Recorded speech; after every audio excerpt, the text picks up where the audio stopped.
Hello, my name is Sierra LaCroix, and currently I am a senior here at BHSU.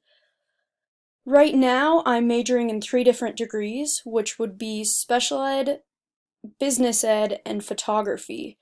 What I sort of plan to do with that in the future is teach during the school year business-related courses at a high school level, and then um, be able to do my photography business in the summers and on the sides and things of that sort. A few things that I'd really like to learn from this class would be a little bit more about, like, I'm really looking forward to our presentations and all this new media and technology, and just like our first discussion, what that can do for our world.